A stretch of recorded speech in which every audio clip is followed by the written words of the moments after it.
നമസ്തേ, ഉച്ചവാർത്തയിലേക്ക് സ്വാഗതം. ഞാൻ രോഹിണി മഹേഷ്. ആദ്യം നോക്കാം പ്രധാന തലക്കെട്ടുകൾ. വീണ്ടും ഭാരതാംബയെ അവഹേളിച്ച് സംസ്ഥാന സർക്കാർ. ഭാരതാംബയുടെ ചിത്രത്തിന് മുന്നിൽ ഗവർണർ നിലവിളക്ക് കൊളുത്തിയത് ഇഷ്ടപ്പെട്ടില്ല. മന്ത്രി വി ശിവൻകുട്ടി രാജ്ഭവനിലെ പരിപാടിയിൽ നിന്ന് ഇറങ്ങിപ്പോയി.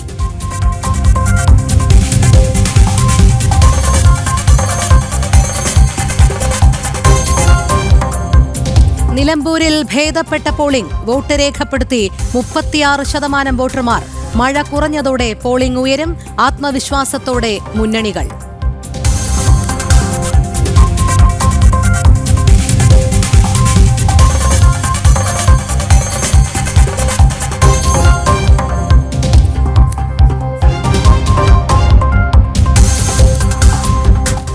ഇറാനെ തകർത്തെറിഞ്ഞ് ഇസ്രായേൽ. ആണവ കേന്ദ്രങ്ങളിൽ വീണ്ടും ആക്രമണം.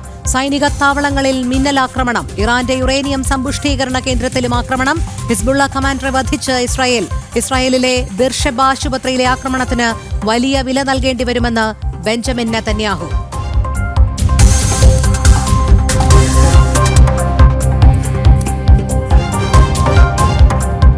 അഹമ്മദാബാദ് വിമാന ദുരന്തത്തിൽ നിർണായക കണ്ടെത്തൽ. വിമാനത്തിന്റെ ബ്ലാക്ക് ബോക്സിന് കേടുപറ്റിയതായി റിപ്പോർട്ട്.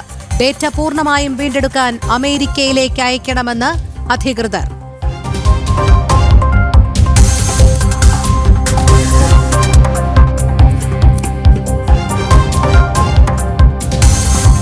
വിമാനത്താവളങ്ങൾക്ക് സമീപത്തെ നിർമ്മാണ പ്രവർത്തനങ്ങൾ നിയന്ത്രിക്കാൻ കേന്ദ്രം. കെട്ടിടങ്ങൾ ഉയര പരിധി ലംഘിച്ചാൽ നടപടി. പുതിയ കരട് ചട്ടങ്ങൾ പുറത്തിറക്കി സിവിൽ ഏവിയേഷൻ മന്ത്രാലയം. നടപടി അഹമ്മദാബാദ് വിമാന ദുരന്തത്തിനു പിന്നാലെ 210 പേരുടെ മൃതദേഹങ്ങൾ തിരിച്ചറിഞ്ഞു.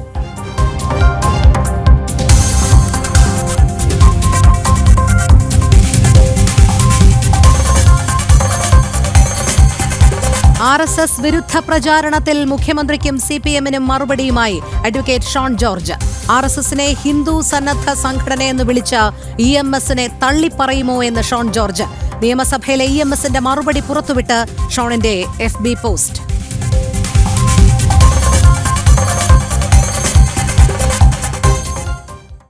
മുണ്ടൂരിലെ കാട്ടാന ആക്രമണത്തിൽ കൊല്ലപ്പെട്ട കുമാരന്റെ ഇൻക്വസ്റ്റ് പൂർത്തിയായി. മകന് താൽക്കാലിക ജോലിക്ക് ശുപാർശ നൽകുമെന്ന് ജില്ലാ കളക്ടർ. കുങ്കിയാനകളെ എത്തിച്ച് നിരീക്ഷണം നടത്തും. പരിഹാരം കാണുമെന്ന് വനം മന്ത്രി.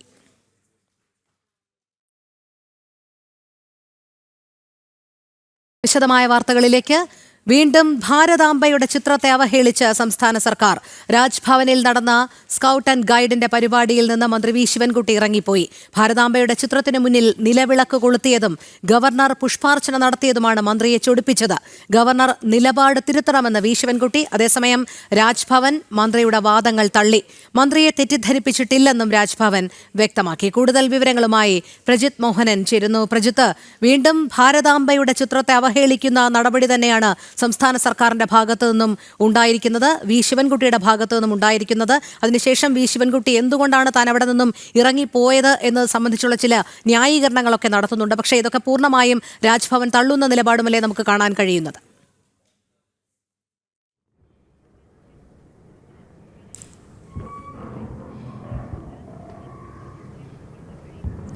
രോഹിണി, ഭാരതാംബയുടെ ചിത്രത്തെ മാത്രമല്ല, ഭാരതാംബയുടെ ചിത്രത്തെയും ദേശീയ ഗാനത്തെയും ഗവർണറെയും തന്നെയാണ് അവഹേളിച്ചിരിക്കുന്നത് മന്ത്രി വി ശിവൻകുട്ടി എന്നതുള്ളൊരു തർക്കമില്ലാത്ത കാര്യമാണ്. കാരണം ഒന്ന്, ഭാരതാംബയുടെ ചിത്രത്തോടുള്ള അനാദരവാണ് അദ്ദേഹത്തിൻ്റെ വാക്കുകളിൽ മുഴുവൻ നിറഞ്ഞു നിന്നതെന്ന് നമുക്കറിയാം.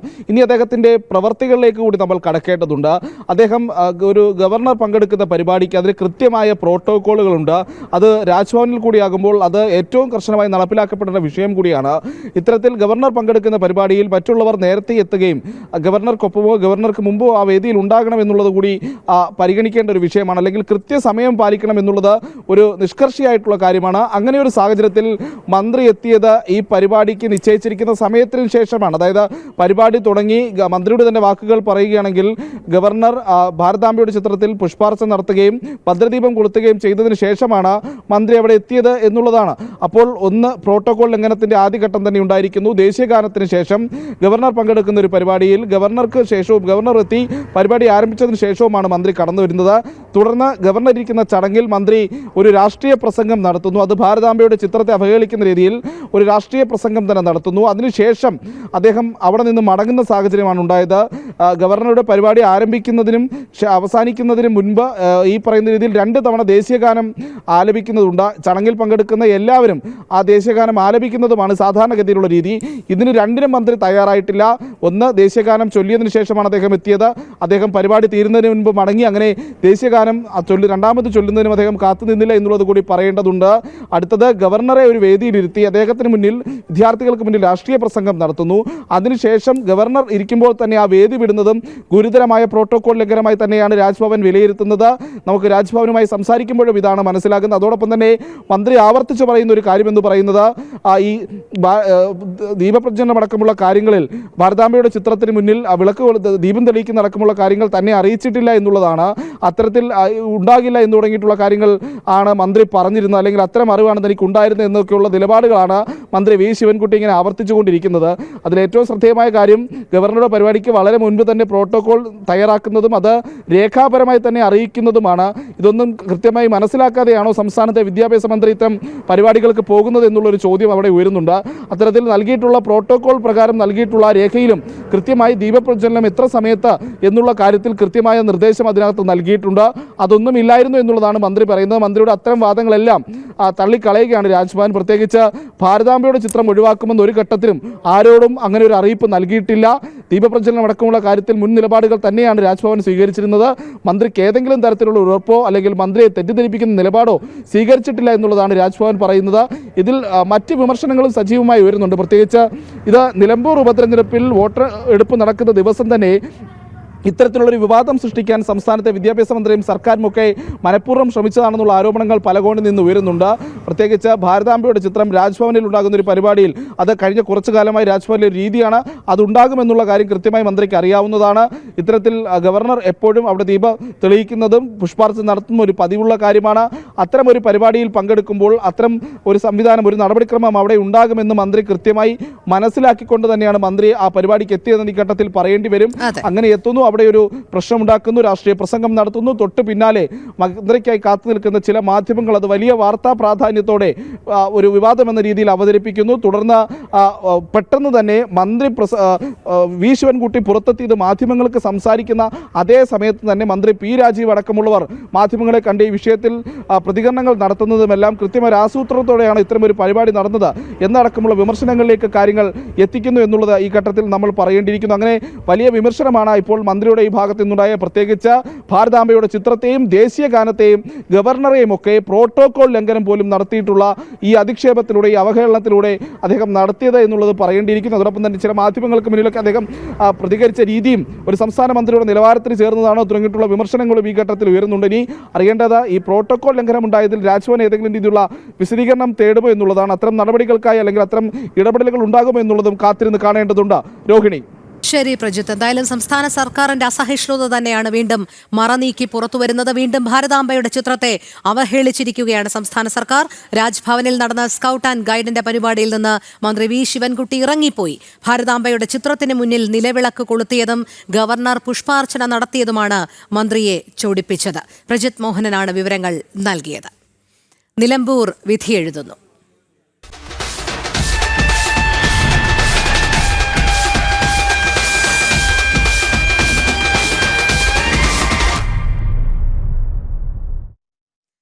നിലമ്പൂർ നിയമസഭാ മണ്ഡലം ഉപതെരഞ്ഞെടുപ്പിൽ പോളിംഗ് പുരോഗമിക്കുന്നു. 37.8% പോളിംഗ് രേഖപ്പെടുത്തി. രാവിലെ മുതലുണ്ടായിരുന്ന ശക്തമായ മഴ ഉച്ചയോടെ മാറി നിൽക്കുകയാണ്. കാലാവസ്ഥ അനുകൂലമായതോടെ പോളിംഗ് ഉയരാനാണ് സാധ്യത. പ്രധാന സ്ഥാനാർത്ഥികളെല്ലാം വോട്ട് രേഖപ്പെടുത്തി. പൂക്കാട് മണ്ണജി എൽ പി സ്കൂളിൽ നിന്ന് ശിവദാസ് കന്മനം ചേരുന്നുണ്ട്. ശിവദാസ്, ഭേദപ്പെട്ട പോളിംഗ് തന്നെയാണ് ഈ മണിക്കൂറുകളിലും രേഖപ്പെടുത്തിക്കൊണ്ടിരിക്കുന്നത് എന്ന് മാത്രമല്ല, ഇപ്പോൾ തികഞ്ഞ അനുകൂലമായൊരു കാലാവസ്ഥയാണ്. മഴ മാറി നിൽക്കുകയാണ്. ഇനിയും നല്ല രീതിയിൽ തന്നെ പോളിംഗ് ഉയരുമെന്നാണോ പ്രതീക്ഷിക്കേണ്ടത്?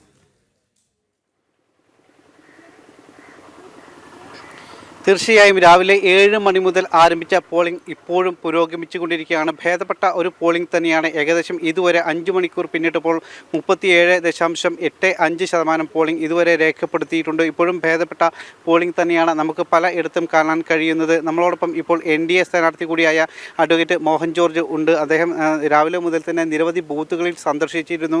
എങ്ങനെയുണ്ടായിരുന്നു ബൂത്തുകളിലൊക്കെ സന്ദർശിച്ചപ്പോൾ ഒരു പ്രതികരണമൊക്കെ എങ്ങനെയായിരുന്നു? നല്ല രീതിയിലുള്ള പ്രതികരണമാണ്. ആളുകൾ നല്ലോണം പ്രതികരിക്കുന്നുണ്ട്. ഈ കാലാവസ്ഥ ഒരു ചെറിയ പ്രശ്നം ഉണ്ടാക്കിയിട്ടുണ്ടെങ്കിൽ പോലും ആളുകൾ വന്ന് വോട്ട് ചെയ്യുന്നുണ്ട്. ഇപ്പോൾ 40% വോട്ടായല്ലോ. ഇപ്പം നല്ലൊരു പ്രതികരണമാണ്. നമ്മൾ പറയുന്ന മുദ്രാവാക്യം വികസനത്തിൻ്റെ മുദ്രാവാക്യമാണല്ലോ. ഇവിടുത്തെ പല ഉൾ സ്റ്റേഷനുകളിലും റേഞ്ചില്ല, അങ്ങനെ പല പല പ്രശ്നങ്ങളുണ്ട്. അവികസിതമായൊരു മേഖലയാണിത്. തികച്ചും അവികസിതമായ മേഖലയാണ്. നമ്മൾ മുന്നോട്ട് വെക്കുന്നത് മുദ്രാവാക്യം വികസിത നിലമ്പൂർ എന്നുള്ളതാണ്. ബഹുമാനപ്പെട്ട നരേന്ദ്രമോദിജിയുടെ മുദ്രാവാക്യം വികസിത ഭാരതം എന്നുള്ളതാണ്. അതിൻ്റെ ചോട് പിടിച്ചാണ് നമ്മൾ നിൽക്കുന്നത്. നമ്മൾ ഈ ഒരു കാര്യമാണ് മുന്നോട്ട് വെക്കുന്നത്. അതനുസരിച്ച് ആളുകൾ വോട്ട് ചെയ്യും, പ്രതികരിക്കുമെന്നാണ് ഞാൻ പ്രതീക്ഷിക്കുന്നത്. ഈ മുനിസിപ്പാലിറ്റിയിലൊക്കെ പോളിംഗ് ശതമാനം കുറവാണ്, മറ്റ് ഗ്രാമപ്രദേശങ്ങളിലൊക്കെ കൂടുതലാണ്. അത് എങ്ങനെ ബാധിക്കും? ഗ്രാമീണ ജനത കണ്ടറിഞ്ഞ് വോട്ട് ചെയ്യുമെന്നാണ് ഞാൻ പ്രതീക്ഷിക്കുന്നത്. അവർക്ക് ഈ വികസനത്തിൻ്റെ ഇതവിടെ എത്തണമല്ലോ. അതാണ് നമ്മുടെ രാജീവ് ചന്ദ്രശേഖർജി നമ്മൾ പ്രകടന പത്രിക ഇറക്കിയിട്ടുണ്ട്. അതിനകത്ത് പറഞ്ഞത് 3 കാര്യങ്ങൾ: നഞ്ചൻകോട്, അതേപോലെ തന്നെ ബൈപ്പാസ്, അങ്ങനെയുള്ള കാര്യങ്ങളാണ് പറയുന്നത്. അത് ജനങ്ങൾ അംഗീകരിക്കും. ആ പത്രപരസ്യവും അതൊക്കെ കണ്ടിട്ടുണ്ട്. ജനങ്ങൾ ആ രീതിയിൽ പ്രതികരിക്കുമെന്നാണ് ഞാൻ പ്രതീക്ഷിക്കുന്നത്. ഇപ്പോൾ ഇങ്ങനെ വേറെ ബൂത്തുകളിലേക്ക് പോകുന്ന സമയത്ത് ജനങ്ങൾ ഈ കാര്യങ്ങളൊക്കെ വന്ന് നേരിട്ട് പറയാണ്ട് അവരുടെ ബുദ്ധിമുട്ടുകളൊക്കെ പറയാറുണ്ട്. അവരൊക്കെ നേരത്തെയും പറഞ്ഞിട്ടുണ്ട്. ഇവരൊക്കെ നമ്മളൊക്കെയായിട്ടൊക്കെ നേരത്തെ വ്യക്തിപരമായ ബന്ധങ്ങളും ഒക്കെ ഉള്ള ആൾക്കാരാണ്. എല്ലാവരും അങ്ങനെ കാണുന്നുണ്ട്, പറയുന്നുണ്ട്. ഓക്കെ, ഇത് തന്നെയാണ് ഈ മണ്ഡലത്തിൽ അദ്ദേഹം നമുക്കറിയാം, ഈ മണ്ഡലത്തിൽ തന്നെ ഉള്ള ഒരു വ്യക്തിയാണ്. മലയോര മേഖലയിൽ കഴിഞ്ഞ കുറെ കാലങ്ങളായി പ്രവർത്തിച്ചു കൊണ്ടിരുന്ന ഒരു വ്യക്തി കൂടിയാണ്. അതുകൊണ്ട് തന്നെ ശിവദാസാണ് തത്സമയ വിവരങ്ങൾ നൽകിയത്. ഇപ്പോൾ മുൻ കേന്ദ്രമന്ത്രി വി മുരളീധരൻ ഡൽഹിയിൽ ജനം ടിവിയോട് പ്രതികരിക്കുന്നു. തത്സമയം. ഇന്നലെയും മിനിയാന്ന് ഇവിടെ ജന്തർ മന്ദറിൽ നിങ്ങളെല്ലാവരും കണ്ടു കാണും. ഡൽഹിയിൽ CPMൻ്റെയും CPIയുടെയും നേതൃത്വത്തിൽ ഹമാസിൻ്റെ കൂടി അടയാളമായിട്ടുള്ള കഫിയ അണിഞ്ഞുകൊണ്ട് ഇവിടെ പാലസ്തീൻ ഐക്യദാർഢ്യ സമരം CPM നടത്തുന്നു. മറുവശത്ത് ഈ ഭാരതാംബയുടെ പേരിൽ നടക്കുന്ന ഈ വിവാദം, ബാക്കി എല്ലാവരും ബഹളമുണ്ടാക്കുന്നു, ഞാൻ പിറകിലായി പോകരുത് എന്ന് വിചാരിച്ചിട്ട് ശിവൻകുട്ടി കാണിക്കുന്നതായിരിക്കും എന്നാണ് ഞാൻ വിചാരിക്കുന്നത്. കാരണം ഭാരതാംബ RSSൻ്റെയോ BJPയുടെയോ അല്ല. 1936 മഹാത്മാഗാന്ധിജിയാണ് ഭാരതാംബയുടെ ചിത്രമുള്ള ഭാരത് മാതാ മന്ദിർ വാരണസിയിൽ തുടങ്ങുന്നത്. അതിനു മുൻപ് അബനീന്ദ്രനാഥ ടാഗോർ വരച്ചിട്ടുള്ള ചിത്രം, ആ ചിത്രത്തിൽ നിന്നാണ് ഈ ഭാരതാംബ എന്നുള്ള ഇന്നത്തെ ഈ രൂപം പുറത്തു വരുന്നത്. അപ്പോൾ ഇതിൽ RSSൻ്റെ പേരിൽ ഒരു വിവാദം സൃഷ്ടിക്കാൻ വേണ്ടിയിട്ടുള്ള അനാവശ്യമായിട്ടുള്ള ഒരു ശ്രമം, ആ ശ്രമമാണിപ്പോൾ ശിവൻകുട്ടിയും ബാക്കിയുള്ള ആൾക്കാരും നടത്തുന്നത്. അത്തരത്തിലുള്ള അനാവശ്യ വിവാദങ്ങൾ സൃഷ്ടിക്കാനുള്ള ശ്രമം ത്തിൽ യാതൊരർത്ഥവുമില്ല. തെരഞ്ഞെടുപ്പ് നടക്കുന്ന ദിവസം വോട്ട് ബാങ്കുമായിട്ട് ബന്ധപ്പെട്ടിട്ടുള്ള കാര്യങ്ങൾ, ഏതെങ്കിലും ഒരു പ്രത്യേക സമുദായത്തിൻ്റെ പിന്തുണയ്ക്ക് വേണ്ടിയിട്ടുള്ള ശ്രമം, ആ ശ്രമത്തിനപ്പുറത്ത് ഈ പറയുന്ന വിവാദത്തിന് മറ്റൊരു പ്രസക്തിയില്ല. രാജ്യം മുഴുവൻ അംഗീകരിക്കുന്ന പ്രതീകമാണ് ഭാരതാംബ എന്നുള്ളത്. അതിലെന്തുകൊണ്ടാണ് ശിവൻകുട്ടിക്കും ബാക്കിയുള്ള ആളുകൾക്കും വിഷമമുണ്ടാകുന്നതെന്ന് എനിക്കറിയില്ല. ഒരുപക്ഷെ ഈ ചങ്കിലി ചൈനയാണ് എന്ന് പറയുന്ന ആളുകൾക്ക് ഭാരതാംബയോട് വിരോധമുണ്ടാവാം. ഈ ചെങ്കൊടി മാത്രമേ അവർ കണ്ടിട്ടുള്ളൂ, അത് മാത്രമേ പാടുള്ളൂ എന്നുള്ള താല്പര്യവും അതിൻ്റെ പിന്നിലുണ്ടാവും. ഇപ്പോൾ നിലവിൽ നേരത്തെ ഗവർണർ തന്നെ ഇക്കാര്യത്തിൽ ഒരു വ്യക്തത വരുത്തിയതാണ്. നമ്മൾ കേട്ട ഒരു കാര്യം, ഔദ്യോഗിക പരിപാടിയിൽ നിന്നും ഇത്തരം ചിത്രങ്ങൾ ഒഴിവാക്കും, അത് ഏതെങ്കിലും തരത്തിൽ ബുദ്ധിമുട്ടുണ്ടാക്കുമെങ്കിൽ അത് ഒഴിവാക്കിക്കൊണ്ടുള്ള നീക്കമുണ്ടാകുമെന്ന് പറഞ്ഞിരുന്നു. പക്ഷേ ഇന്നത്തേതും സർക്കാരുമായി ചേർന്ന് നടത്തുന്നൊരു പരിപാടിയാണെന്നാണ് പറഞ്ഞത്. അപ്പോൾ ഔദ്യോഗിക പരിപാടികളിലും ഇത്തരം ചിത്രങ്ങൾ ഉപയോഗിക്കുന്നത് അത് ഹിതകരമല്ല എന്നതാണ് മുഖ്യമന്ത്രി അടക്കമുള്ളവരുടെ അഭിപ്രായം. ഒന്നാമത്തെ കാര്യം, ഗവർണർ അങ്ങനെ പറഞ്ഞ സ്റ്റേറ്റ്മെൻറ്റൊന്നും ഞാൻ കണ്ടിട്ടില്ല. അപ്പോൾ ഗവർണർ പറഞ്ഞോ പറഞ്ഞില്ലയോ എന്നുള്ളതൊക്കെ രാജ്ഭവനാണ് വിശദീകരിക്കേണ്ടത്. ഈ കാര്യത്തിൽ രാജ്ഭവൻ ഇങ്ങനെ ഉൾപ്പെടുത്തുമെന്നോ അല്ലെങ്കിൽ ഒഴിവാക്കുമെന്നോ ഔദ്യോഗികമായിട്ടൊരു പത്രക്കുറിപ്പും വന്നിട്ടില്ല. അപ്പോൾ ഇതിനോടൊരു അയിത്തം ഉണ്ടായാലും ഇല്ലെങ്കിലും എന്തിന് ഭാരതാംബയോട് അയിത്തം കാണിക്കണം, അതിൻ്റെ കാര്യമാണ് വിശദീകരിക്കേണ്ടത്. ഇവർ പറഞ്ഞത് RSS ആണെന്നാണ്. RSS ആണെന്നുള്ളത് തെളിവ് വേണമല്ലോ. RSS അല്ലല്ലോ. അബനീന്ദ്രനാഥ് ടാഗോർ RSS ആണോ? കഫി അണിയുന്നതിൽ എന്താ പ്രശ്നമില്ല. അപ്പോൾ പിന്നെ ഭാരതാംബയോട് എന്താ വിരോധം? ഇതാണ് പ്രശ്നം. നിലമ്പൂരിൽ തെരഞ്ഞെടുപ്പ് നടക്കുകയാണ്. അപ്പോൾ കഴിഞ്ഞ കുറേ ദിവസങ്ങളായി വലിയ തോതിൽ പ്രചാരണമൊക്കെ നടന്നു. അതിൽ LDFും UDFും PDPയുമായും ജമാഅത്തെ ഇസ്ലാമിയുമായൊക്കെ കൂട്ടുചേർന്നു എന്നുള്ള തരത്തിൽ രാഷ്ട്രീയ ആരോപണങ്ങളൊക്കെ തന്നെ സജീവ ചർച്ചയായതുമാണ്. അതിനുശേഷം ഒരു തെരഞ്ഞെടുപ്പിലേക്ക് പോവുകയും ചെയ്യുന്നു. എന്താണ് പ്രതീക്ഷകൾ? ഇത്തരത്തിലുള്ള ഒരു സഖ്യത്തെക്കുറിച്ച്, ഇതൊരു പരസ്യമായ സഖ്യത്തെക്കുറിച്ച് എന്താണ് പറയാനുള്ളത്? അല്ല, ഭീകരവാദികളുമായിട്ട് കൂട്ടുകൂടിയിട്ടാണെങ്കിലും 4 വോട്ട് കിട്ടാൻ വേണ്ടിയിട്ടുള്ള ശ്രമം നടത്തുക എന്നുള്ളതാണ് നിലമ്പൂരിൽ ഇവർ രണ്ടുപേരും ശ്രമിച്ചുകൊണ്ടിരിക്കുന്നത്. CPM നേതൃത്വത്തിലുള്ള മുന്നണിയും കോൺഗ്രസ് നേതൃത്വത്തിലുള്ള മുന്നണിയും. അതിൽ തെരഞ്ഞെടുപ്പിൻ്റെ ഘട്ടത്തിൽ, പ്രചരണത്തിൻ്റെ ഘട്ടത്തിൽ ജമാഅത്തെ ഇസ്ലാമിയും അതുപോലെയുള്ളതായിരുന്നെങ്കിൽ ഇപ്പോൾ RSSുമായിട്ടുള്ള ബന്ധത്തെ പറ്റിയിട്ടുള്ള വിവാദങ്ങളാണ്. ജനകീയ വിഷയങ്ങളും നാടിൻ്റെ വികസനവുമായിട്ടുള്ള ബന്ധപ്പെട്ടിട്ടുള്ള വിഷയങ്ങളും 7 പതിറ്റാണ്ട് കേരളത്തിൽ മാറി ഭരിച്ച ആളുകൾ അവർക്ക് ഉന്നയിക്കാനില്ലാത്തതുകൊണ്ട് അവർ RSSനെ ഇതിലേക്ക് വലിച്ചഴച്ചുകൊണ്ട് അതിൻ്റെ പേരിൽ ചർച്ചയുണ്ടാക്കാൻ വേണ്ടിയിട്ടുള്ള ശ്രമമാണ് നടത്തുന്നത്. അപ്പോൾ അതുകൊണ്ട് ഒരു വശത്ത് മതഭീകരവാദികളുമായിട്ട് കൂട്ടുകൂടുക, മറുവശത്ത് RSSൻ്റെ പേരിൽ പരസ്പരം പഴിചാരുക. RSSന് ഈ 2 മുന്നണികളുമായിട്ടുള്ള ബന്ധം വളരെ കൃത്യമായിട്ട് എല്ലാവർക്കും അറിയുന്ന കാര്യമാണ്. കാരണം കേരളത്തിൽ ഏറ്റവും കൂടുതൽ RSS പ്രവർത്തകർ കൊല ചെയ്യപ്പെട്ടിട്ടുള്ളത് CPMകാരുടെ കൈകളിലാണ്. വാടിക്കൽ രാമകൃഷ്ണൻ തൊട്ട് രഞ്ജിത്ത് ശ്രീനിവാസൻ വരെയുള്ളവരുടെ രക്തക്കറയാണ് CPMൻ്റെ കൈകളിലുള്ളത്, പുരണ്ടിട്ടുള്ളത്. കോൺഗ്രസിനെ സംബന്ധിച്ചിടത്തോളാണെങ്കിൽ ജനാധിപത്യം കശാപ്പ് ചെയ്യപ്പെട്ടപ്പോൾ അതിനെതിരായിട്ട് ഏറ്റവും ശക്തമായിട്ട് നിന്ന പ്രസ്ഥാനമാണ് രാഷ്ട്രീയ സ്വയംസേവക സംഘം. അപ്പോൾ ഇവരൊക്കെ ഈ സംഘടനയുമായിട്ട് ഇവർക്കൊക്കെ എന്ത് തരത്തിലുള്ള ബന്ധമായിരുന്നു എന്നുള്ള കാര്യത്തിൽ വളരെ വ്യക്തമാണ്. അതുകൊണ്ട് അതിൻ്റെ പേരിൽ ഒരു വിവാദമുണ്ടാക്കി വലിച്ചിഴച്ച് വിവാദമുണ്ടാക്കേണ്ട ഒരു കാര്യമില്ല. വികസന പ്രശ്നങ്ങളിൽ നിന്ന് ശ്രദ്ധ തിരിച്ചുവിടാൻ വേണ്ടിയിട്ടുള്ള തന്ത്രം മാത്രമാണ് ഈ പറഞ്ഞതെല്ലാം എന്നുള്ളതാണ് എൻ്റെ അഭിപ്രായം. CPIMൻ്റെ ഉത്തരവാദിത്തപ്പെട്ട സ്ഥാനത്തിരിക്കുന്ന സംസ്ഥാന സെക്രട്ടറിയാണ് ഈ ഒരു ആരോപണം ഉന്നയിച്ചിരിക്കുന്നത് RSSുമായി ബന്ധപ്പെട്ട്. അതിനെ അത്ര ലാഘവത്തോടെയാണോ കാണേണ്ടത്? അതിന് നൽകേണ്ട മറുപടി കുറേ കൂടി ഷാർപ്പായ മറുപടിയാണെന്ന് തോന്നുന്നുണ്ടോ? അല്ല, എന്ത് ആരോപണം ഉന്നയിച്ചിരിക്കുന്നത്? RSSുമായി ചേർന്നുള്ള ബാന്ധവത്തെക്കുറിച്ചാണ് CPIMൻ്റെ സംസ്ഥാന സെക്രട്ടറി പറയുകയുണ്ട്. അത് RSSുമായി ചില സാഹചര്യങ്ങളിൽ സഹകരിച്ചിട്ടുണ്ട് എന്നടക്കം അദ്ദേഹം പറഞ്ഞിട്ടുണ്ട്. അല്ല, RSSുമായിട്ട് സഹകരിക്കുക എന്ന് പറഞ്ഞാൽ ജനാധിപത്യ വിരുദ്ധമായിട്ടുള്ള നടപടികൾ ഇന്ദിരാഗാന്ധിയുടെ നേതൃത്വത്തിലുള്ള സർക്കാർ ജനാധിപത്യത്തെ ഇല്ലാതാക്കിയപ്പോൾ അന്ന് എല്ലാവരെയും ഒരുമിച്ച് കൂട്ടി ഇന്ദിരാഗാന്ധിക്കെതിരായിട്ടുള്ള പോരാട്ടത്തിന് നേതൃത്വം നൽകിയത് RSSആണ്. RSS പ്രവർത്തകരുൾപ്പെടെയുള്ള ആളുകൾ അതിൽ നേതൃത്വം നൽകിയിരുന്നു. P. നാരായൺജി ഉൾപ്പെടെയുള്ള ആളുകൾ, ജനസംഘത്തിൻ്റെ അന്നത്തെ നേതാക്കന്മാരായിട്ടുള്ള ആളുകൾ EM ശങ്കരൻ നമ്പൂതിരിപ്പാടിനെ കാണാൻ ശ്രമിച്ചപ്പോൾ ഉണ്ടായിട്ടുള്ള പ്രതികരണം എന്തായിരുന്നു എന്നുള്ളതൊക്കെ വ്യക്തമാക്കിയിട്ടുണ്ട്. CPM ആ കാലത്ത് ജനാധിപത്യത്തിനെതിരായിട്ടുള്ള പോരാട്ടത്തിൻ്റെ ഭാഗമാകുന്നതിന് വൈമനസ്യം കാണിച്ചിരുന്ന പാർട്ടിയാണ്. അവർക്ക് ഭയമായിരുന്നു.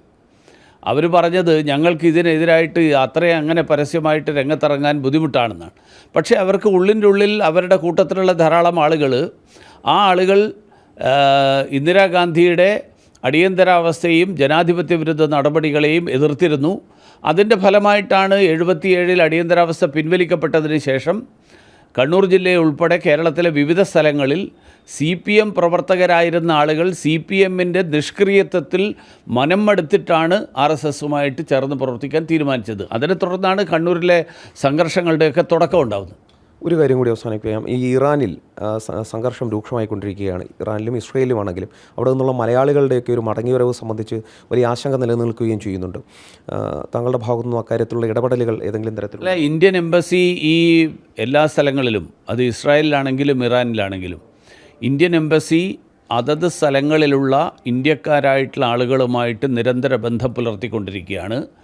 ഇന്ത്യൻ എംബസി എല്ലാ ഇന്ത്യക്കാരോടും പറഞ്ഞിരിക്കുന്നത് എംബസിയുമായിട്ട് റെഗുലർ ടച്ചിൽ ഉണ്ടാകുക, കോണ്ടാക്റ്റിൽ ഉണ്ടാവുക.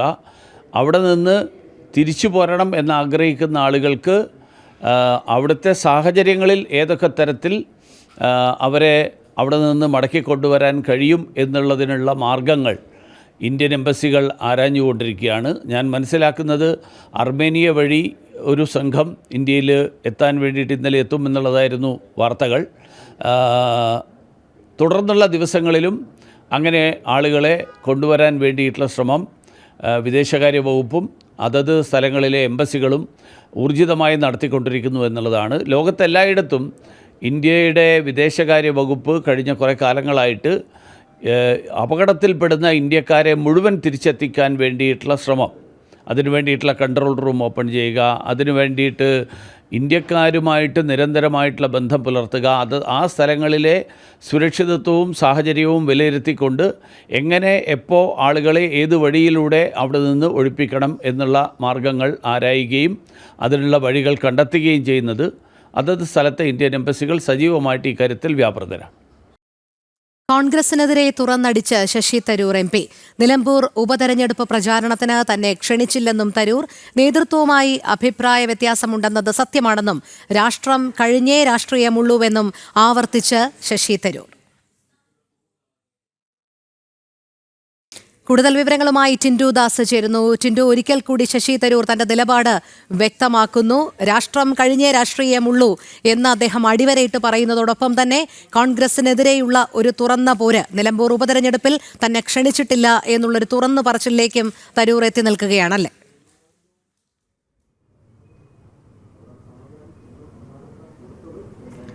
തീർച്ചയായിട്ടും രോഹിണി, ശശി തരൂർ കോൺഗ്രസിൻ്റെ വർക്കിംഗ് കമ്മിറ്റി അംഗം കൂടിയാണ്. അപ്പോൾ കഴിഞ്ഞ 16 ദിവസമായിട്ട് തരൂർ ഓപ്പറേഷൻ സിന്ദൂറുമായിട്ട് വിദേശ രാജ്യങ്ങളിൽ, ഈ സിന്ദൂറിൻ്റെ ഓപ്പറേഷൻ സിന്ദൂറുമായി ബന്ധപ്പെട്ട് വിദേശ രാജ്യങ്ങളിൽ പര്യടനത്തിലായിരുന്നു. അപ്പോൾ ആ 16 ദിവസം ഒരുപക്ഷെ നമുക്കറിയാം നിലമ്പൂർ ഉപതെരഞ്ഞെടുപ്പുമായി ബന്ധപ്പെട്ട് വലിയ രീതിയിലുള്ള തെരഞ്ഞെടുപ്പ് പ്രചാരണങ്ങൾ നടക്കുന്നൊരു സമയം കൂടിയാണ്. പക്ഷേ ഒരുപക്ഷെ ആ സമയം, അതായത് 16 ദിവസം കഴിഞ്ഞിട്ടാണെങ്കിൽ പോലും തരൂരിനെ നിലമ്പൂർ പ്രചരണത്തിന് വേണ്ടിയിട്ട് വിളിച്ചിരുന്നുവെങ്കിൽ പോകുമായിരുന്നു എന്നാണ് അദ്ദേഹം ഇപ്പോൾ വ്യക്തമാക്കുന്നത്. കോൺഗ്രസിനെതിരെ വീണ്ടും ഒരു തുറന്നടിച്ച നിലപാടുമായിട്ട് ശശി തരൂർ രംഗത്തെത്തിയിരിക്കുകയാണ്. എല്ലാ കാലഘട്ടത്തിലും സംഘടനയോടുള്ള, അല്ലെങ്കിൽ എല്ലാ കാലഘട്ടത്തിലും രാഷ്ട്രീയ പാർട്ടിയോടുള്ള ഭിന്നാഭിപ്രായങ്ങൾ തുറന്നു പറഞ്ഞിട്ടുണ്ട്. അത് പല ഘട്ടങ്ങളിലും ചർച്ച ചെയ്തിട്ടുണ്ട്. ചർച്ചകൾക്കപ്പുറത്തേക്ക് അത് ഒരു മാധ്യമങ്ങളുടെ മുന്നിൽ വരെ തുറന്നു പറയുന്നൊരു ഘട്ടമുണ്ടായിരുന്നു. പക്ഷേ തന്നെ നിലമ്പൂർ തെരഞ്ഞെടുപ്പിൽ പ്രചരണത്തിന് വേണ്ടിയിട്ട് ക്ഷണിച്ചില്ല എന്ന് അദ്ദേഹം തുറന്നു തന്നെ പറയുന്നൊരു ഘട്ടമാണ് ഇന്ന് എത്തിക്കുന്നത്. നമുക്കറിയാം ഇന്ന് ഇപ്പോൾ നിലമ്പൂർ വോട്ടെടുപ്പ് പുരോഗമിക്കുകയാണ്. ആ ഒരു ഘട്ടത്തിലാണ് അദ്ദേഹത്തിന് തുറന്നു പറച്ചിൽ മാധ്യമങ്ങൾക്ക് മുമ്പിൽ പറഞ്ഞിട്ടുള്ളത്. ഇത് കഴിഞ്ഞ ദിവസം തന്നെ പുറത്തു വന്ന വാർത്തകളാണ്. ജനന്റി ഉൾപ്പെടെ ഈ വാർത്ത പുറത്തുവിട്ടതുമാണ്. തരൂരിനെ നിലമ്പൂർ തെരഞ്ഞെടുപ്പിൽ നിന്ന് ഒഴിവാക്കുന്നു, തെരഞ്ഞെടുപ്പ് പ്രചരണത്തിൽ നിന്നൊക്കെ ഒഴിവാക്കുന്നു എന്നുള്ള വാർത്തകൾ പുറത്തുവിട്ടതാണ്. അതോടൊപ്പം തന്നെ ഈ തരൂർ ബി ജെ പിയിലേക്കോ എന്ന ചോദ്യത്തിന് അദ്ദേഹം ഒരു ഒഴിഞ്ഞു മാറിയിട്ടുള്ളൊരു ഉത്തരമായിരുന്നു മറുപടി നൽകിയത്. ഇങ്ങനെയായിരുന്നു പറഞ്ഞത്: എൻ്റെ ലൈൻ എവിടെയും മാറിയിട്ടില്ല. പ്രധാനമന്ത്രിയോട് സംസാരിച്ചത് ഔദ്യോഗികമായിട്ടുള്ള കാര്യങ്ങൾ മാത്രമാണ്, മറ്റു വിഷയങ്ങൾ സംസാരിച്ചിട്ടില്ല. ആഭ്യന്തര രാഷ്ട്രീയ വിഷയങ്ങൾ പ്രധാനമന്ത്രിയുമായിട്ട് സംസാരിക്കേണ്ട കാര്യമില്ല. ഈ കേരളത്തിന് വേണ്ടി അല്ലെങ്കിൽ രാജ്യത്തിന് വേണ്ടി ഐക്യരാഷ്ട്രസഭയിൽ ഉൾപ്പെടെ പ്രതിനിധിയായിട്ട് പങ്കെടുത്തിട്ടുള്ള ആളാണ് ശശി തരൂർ.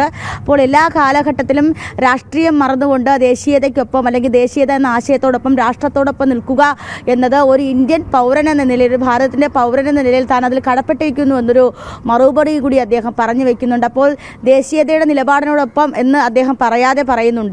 അതോടൊപ്പം തന്നെ ആ സമയത്ത് തന്നെ ഇത്തരത്തിൽ തൻ്റെ പാർട്ടിയുടെ, അല്ലെങ്കിൽ UDF-നോടുള്ള ഭിന്നാഭിപ്രായം അല്ലെങ്കിൽ അഭിപ്രായ വ്യത്യാസങ്ങളും പറഞ്ഞു വെക്കുകയാണ് തരൂർ. ഇവിടെ ഈ ഓപ്പറേഷൻ സിന്ദൂറുമായി ബന്ധപ്പെട്ട്, അല്ലെങ്കിൽ സിന്ദൂറിന് മുന്നേ തന്നെ തരൂർ പല വേദികളിൽ 2015 ഉൾപ്പെടെ ഈ വിഷയം, അതായത് കോൺഗ്രസിനോട് ഭിന്നാഭിപ്രായം പറയുകയും അതോടൊപ്പം തന്നെ ദേശീയതയ്ക്കൊപ്പം രാഷ്ട്രത്തിൻ്റെ താല്പര്യങ്ങൾക്കൊപ്പം നിൽക്കുന്നൊരു ഘട്ടവും കൂടി വന്നിട്ടുണ്ട്. അതായത് പല ഘട്ടത്തിലും രാഷ്ട്രീയമായിട്ടുള്ള വലിയ വിവാദങ്ങളും ചർച്ചകളൊക്കെ ആയിട്ടുണ്ടെങ്കിലും തരൂർ ദേശീയത എന്ന ആശയത്തോടൊപ്പം നിൽക്കുന്നു എന്ന നിലപാടിൽ തന്നെയാണ് ഇപ്പോഴും ഉറച്ചു നിൽക്കുന്നത് എന്ന് നമുക്ക് പറയാൻ സാധിക്കും. അതോടൊപ്പം തന്നെ ഓപ്പറേഷൻ സിന്ദൂർ പറയുന്നതോടൊപ്പം 2015 പത്താൻകോട്ട് ആക്രമണവുമായി ബന്ധപ്പെട്ട് എതിർ രാഷ്ട്രത്തെ പോലും, ഈ പാകിസ്ഥാനെ പോലും അന്വേഷണത്തിൽ ഉൾപ്പെടുത്തിക്കൊണ്ടാണ് പ്രധാനമന്ത്രി നരേന്ദ്രമോദി അതിൻ്റെ ഒരു അന്വേഷണം നടത്തിയത്. അപ്പോൾ ഈ മറ്റ് അല്ലെങ്കിൽ എതിരെ നിൽക്കുന്ന ആൾക്കാരെ ഉൾപ്പെടെ പരിഗണിച്ചുകൊണ്ട് അവരുടെ അഭിപ്രായം മാത്രം കേട്ടുകൊണ്ട് മുന്നോട്ട് പോകുന്ന സംവിധാനങ്ങളോട്, അല്ലെങ്കിൽ അത്തരത്തെ ആശയങ്ങളോട് തരൂരിന് യോജിക്കാൻ കഴിയുമെന്നും കൂടി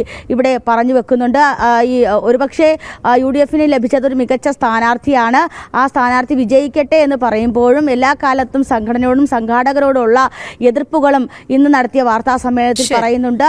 തന്നെ ക്ഷണിച്ചിട്ടില്ല, തന്നെ ഒരു ഫോൺ കോളിൽ പോലും വിളിച്ചിട്ടില്ല. ഫോൺ കോളിൽ വിളിച്ചിട്ടുണ്ടെങ്കിൽ പോലും താൻ അവിടെ പങ്കെടുക്കുമെന്നായിരുന്നു അദ്ദേഹം ഇന്ന് മാധ്യമങ്ങളോട് പ്രതികരിച്ചത്. രോഹിണി. ശരി ടിൻഡു, എന്തായാലും അതൃപ്തി പരസ്യമാക്കിയിരിക്കുകയാണ് തരൂർ. കോൺഗ്രസിനെതിരെ തുറന്നടിച്ച് ശശി തരൂർ MP നിലമ്പൂർ ഉപതെരഞ്ഞെടുപ്പ് പ്രചാരണത്തിന് തന്നെ ക്ഷണിച്ചിട്ടില്ലെന്നും തരൂർ വ്യക്തമാക്കിയിരിക്കുന്നു. നേതൃത്വവുമായി അഭിപ്രായ വ്യത്യാസം ഉണ്ടെന്നത് സത്യമാണെന്നും അതോടൊപ്പം തന്നെ അദ്ദേഹം പറഞ്ഞു വയ്ക്കുന്ന ഏറ്റവും പ്രധാനപ്പെട്ട ഒരു കാര്യം നിലപാട് എന്ന് പറയുന്നത് രാഷ്ട്രം കഴിഞ്ഞേ രാഷ്ട്രീയമുള്ളൂ എന്നുമാണ്. അത് ശശി തരൂർ ആവർത്തിച്ചിരിക്കുകയാണ്. ടിൻഡു ദാസാണ് വിവരങ്ങൾ നൽകിയത്. അശാന്തം പശ്ചിമേഷ്യ.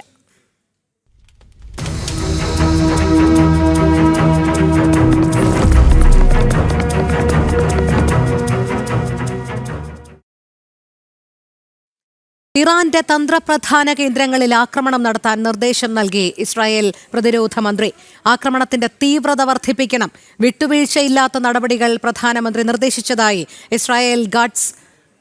ഭീരുവായ ഏകാധിപതി ആഡംബരക്കാറിലിരുന്ന് സാധാരണക്കാർക്ക് നേരെ ആക്രമണം നടത്താനാണ് ഉത്തരവിട്ടിരിക്കുന്നത്. ഖമൈനി ആക്രമണങ്ങൾക്ക് വലിയ വില നൽകേണ്ടി വരുമെന്നും ഇസ്രായേലിന്റെ മുന്നറിയിപ്പ്. ഐസൺ ജോസ് ചേരുന്നു. ഐസൺ, പറയൂ. രോഹിണി, അതിശക്തമായ ആക്രമണമാണ് ഇസ്രയേൽ ഇറാൻ്റെ വിവിധ കേന്ദ്രങ്ങളിൽ നടത്തിയത് എന്നതാണ് ഇന്ന് രാവിലെ തന്നെ വ്യക്തമായും പുറത്തു വന്നിരുന്ന വാർത്തകൾ. ഇത്തരത്തിൽ അതിശക്തമായ ആക്രമണം 20ഓളം സൈനിക താവളങ്ങളിലും അതുപോലെ തന്നെ ഒരു ആണവ കേന്ദ്രത്തിലും നടത്തിയെന്ന റിപ്പോർട്ടുകളും പുറത്തു വന്നതിന് തൊട്ടു പിന്നാലെയാണ് ഒരു വെളിപ്പെടുത്തൽ എന്ന രീതിയിൽ ഇസ്രായേൽ പ്രതിരോധ മന്ത്രിയുടെ ഇസ്രായേൽ കാട്സിൻ്റെ ഭാഗത്തു നിന്നൊരു ട്വിറ്ററിൽ ഒരു പോസ്റ്റ് വന്നിരിക്കുന്നത്. അതിൽ അദ്ദേഹം വളരെ കൃത്യമായി പറയുന്നത്, ഭീരുവായ ഏകാധിപതി ആഡംബര ബങ്കറിൽ ഒളിച്ചിരുന്ന് ആക്രമണങ്ങൾക്ക് നേതൃത്വം നൽകുകയാണ്, ആക്രമിക്കാൻ നിർദ്ദേശം നൽകുകയാണ്. ഈ നിർദ്ദേശം നൽകുന്നത് സാധാരണക്കാർക്കെതിരെ ആക്രമണം നടത്താനും അതുപോലെ തന്നെ ആശുപത്രികൾക്കെതിരെ ആക്രമണം നടത്താനുമാണ് എന്നും വളരെ കൃത്യമായി അദ്ദേഹം പറയുന്നുണ്ട്. ഈ കുറ്റകൃത്യങ്ങൾക്കൊക്കെ യുദ്ധ കുറ്റകൃത്യങ്ങൾക്കെല്ലാം തന്നെ അയത്തുള്ള അലി ഖമേനി മറുപടി പറയേണ്ടി വരും, അല്ലെങ്കിൽ അതിനെ ഉത്തരവാദിത്വം എടുക്കേണ്ടി വരും, അത് നിയമപരമായ നടപടികളിലൂടെ തന്നെ പോകുമെന്നും അദ്ദേഹം പറയുന്നുണ്ട്. നമുക്കറിയാവുന്നതാണ്, ഇത്തരത്തിലുള്ള യുദ്ധ കുറ്റകൃത്യങ്ങളെല്ലാം തന്നെ വിചാരണ ചെയ്യപ്പെടുന്ന ഒരു സാഹചര്യമുണ്ട്. അത്തരത്തിലുള്ള നീക്കങ്ങളിലേക്ക് ഇസ്രയേൽ നീങ്ങുമെന്ന് തന്നെയാണ് ഇപ്പോൾ പറഞ്ഞതിൽ നിന്നും വ്യക്തമാക്കുന്നത്. പ്രധാനമന്ത്രിയും പ്രതിരോധ മന്ത്രിയും സംയുക്തമായി ഈ നിർദ്ദേശം നൽകി, അതായത് ആക്രമണത്തിന് നിർദ്ദേശം നൽകി എന്നൊരു സ്ഥിരീകരണമാണ് ഇപ്പോൾ അദ്ദേഹത്തിൻ്റെ സമൂഹ മാധ്യമത്തിലെ പോസ്റ്റിൽ ഇപ്പോൾ വെളിപ്പെടുത്തിയിരിക്കുന്നത്. തീർച്ചയായും അതിശക്തമായ ആക്രമണം ഇറാനെതിരെ തുടരുമെന്ന് തന്നെയാണ് ഇതിൽ നിന്നും നമുക്ക് മനസ്സിലാക്കാൻ സാധിക്കുന്നത്. നേരത്തെ സൂചിപ്പിച്ചതുപോലെ വൻതോതിലുള്ള ഒരു ആക്രമണം വിവിധ കേന്ദ്രങ്ങളിൽ, അതായത് 20ഓളം സൈനിക കേന്ദ്രങ്ങളിലും ഒരു ആണവ കേന്ദ്രത്തിലും, ഇപ്പോൾ 4ാമത്തെ ആണവ കേന്ദ്രമാണ് ഇസ്രയേൽ ഇറാനിൽ ലക്ഷ്യം വെച്ചിരിക്കുന്നത്. 4ാമത്തെ ആണവ കേന്ദ്രത്തിലും ആക്രമണം നടന്നിരിക്കുന്നു. ആ ആണവ കേന്ദ്രവും ഇതുപോലെ തന്നെ യുറേനിയം സമ്പുഷ്ടീകരണത്തിന് സമാനമായ ചില പ്രവർത്തനങ്ങളെല്ലാം തന്നെ നടത്തുന്ന ഒരു കേന്ദ്രമായിരുന്നു. ആ കേന്ദ്രത്തിലും അതിശക്തമായ ആക്രമണം ഇസ്രയേൽ നടത്തിയിരിക്കുകയാണ്. നേരത്തെ നമ്മൾ സൂചിപ്പിച്ചതുപോലെ ആശുപത്രിയിലേക്ക് നടന്ന ഒരു ആക്രമണം, അതായത് ഇസ്രയേലിലെ ഒരു ആശുപത്രിയിലേക്ക് നടന്ന ആക്രമണത്തിനും കൃത്യമായ തിരിച്ചടി ഉണ്ടാകുമെന്ന ഒരു മുന്നറിയിപ്പ് തന്നെ ബെഞ്ചമിൻ നെതന്യാഹുവിൻ്റെ ഭാഗത്തു നിന്നും ഇന്ന് രാവിലെ ഉണ്ടാവുകയും ചെയ്തിരുന്നു. തീർച്ചയായും ശക്തമായ ആക്രമണത്തിലേക്ക് നീങ്ങുന്നു ഇസ്രയേൽ. അത് ഇറാൻ തന്ത്രപ്രധാനമായ കേന്ദ്രങ്ങളെല്ലാം തകർക്കുകയും ആണവശേഷിയെ പൂർണ്ണമായും തകർക്കുകയും ചെയ്യുക എന്ന അജണ്ടയോടെ തന്നെ മുന്നേറുന്നു എന്നാണ് മനസ്സിലാക്കുന്നത്. അതിനിടെയാണ് അമേരിക്ക ശക്തമായ പിന്തുണയുമായി രംഗത്തെത്തിയിരിക്കുന്നത്. ആക്രമണത്തിൽ പങ്കെടുക്കുമെന്ന ഒരു ചെറിയ രീതിയിലുള്ള സൂചന തന്നെ ഡൊണാൾഡ് ട്രംപ് നൽകിയ ഒരു സാഹചര്യം പോലും ഇന്ന് രാവിലെ ഉണ്ടായി. ആക്രമണത്തിൽ പങ്കെടുക്കില്ലെന്ന് തീർത്ത് പറയാനോ പങ്കെടുക്കുമെന്ന് തീർത്ത് പറയാനോ തയ്യാറല്ല എന്നൊരു നിലപാടാണ് അദ്ദേഹത്തിൻ്റെ ഭാഗത്തു നിന്നുണ്ടായത്. തീർച്ചയായും അത് മനസ്സിലാക്കേണ്ടത് ഒരു ആക്രമണ സ്വഭാവത്തിലേക്ക് ഇറാൻ്റെ നേരെ അമേരിക്ക തിരിയാനുള്ള സാഹചര്യം ഉണ്ടാകുമെന്ന് തന്നെയാണ്. അതിന് ഉപോത്പാദകമായ പല തെളിവുകളും പുറത്തു വരുന്നു എന്നതാണ് മറ്റൊരു വസ്തുത. പല മാധ്യമങ്ങളും റിപ്പോർട്ട് ചെയ്യുന്നത്, ഇന്നലെ നമ്മൾ ചർച്ച ചെയ്ത ബങ്കർ ബസ്റ്റർ ഉൾപ്പെടെയുള്ള അതിമാരകശേഷിയുള്ള ബോംബുകൾ കേന്ദ്രീകരിച്ച് ഡീഗോ ഗാർഷയിൽ യുദ്ധവിമാനങ്ങൾ തയ്യാറായിരിക്കുന്നു. അതായത് ഇന്ത്യൻ ഓഷ്യനിലെ ഡീഗോ ഗാർഷ ദ്വീപിൽ യുദ്ധവിമാനങ്ങൾ തയ്യാറായിരിക്കുന്നു അമേരിക്കയുടെ സൈനിക കേന്ദ്രത്തിൽ എന്ന വിവരങ്ങളും പുറത്തു വരുന്നുണ്ട്. രോഹിണി, ഐസൺ ജോസാണ് വിവരങ്ങൾ നൽകിയത്. ഇറാനിൽ നിന്ന് ഇന്ത്യൻ പൗരന്മാരെ ഒഴിപ്പിക്കുന്ന ഓപ്പറേഷൻ സിന്ധുവിന്റെ ഭാഗമായി ആദ്യ വിമാനം ഡൽഹിയിലെത്തി. വിദ്യാർത്ഥികൾ ഉൾപ്പെടെ 10 പൗരന്മാരാണ് തിരിച്ചെത്തിയത്.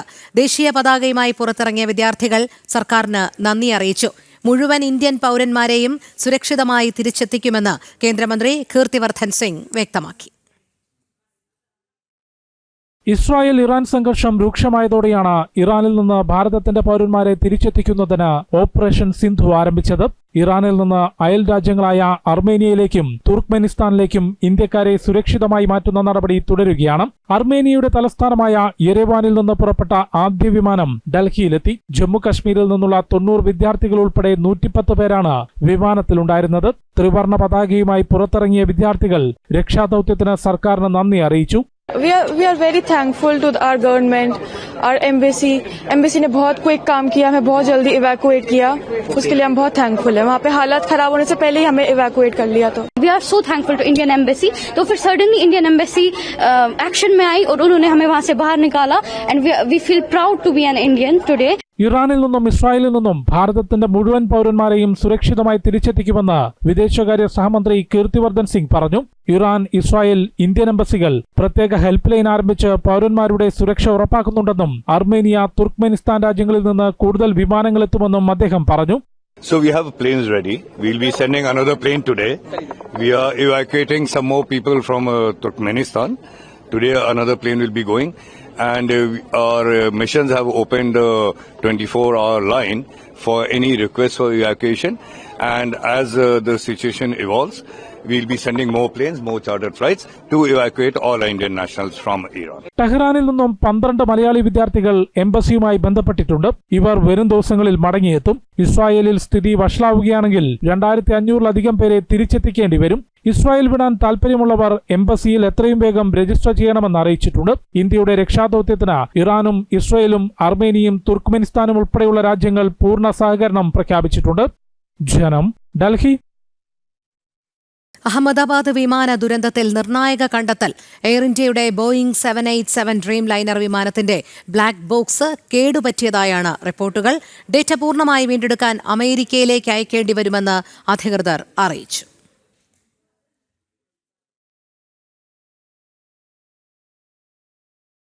അഹമ്മദാബാദ് വിമാന ദുരന്തത്തിന് പിന്നാലെ വിമാനങ്ങളുടെ സുരക്ഷയ്ക്ക് ഭീഷണിയാകുന്ന നിർമ്മാണങ്ങൾ നിയന്ത്രിക്കാൻ കേന്ദ്രം സിവിൽ ഏവിയേഷൻ മന്ത്രാലയം പുതിയ കരട് ചട്ടങ്ങൾ പുറത്തിറക്കി. നിർദ്ദിഷ്ട വിമാനത്താവള മേഖലകളിൽ ഉയര പരിധി ലംഘിക്കുന്ന കെട്ടിടങ്ങൾക്കെതിരെ നടപടി സ്വീകരിക്കും.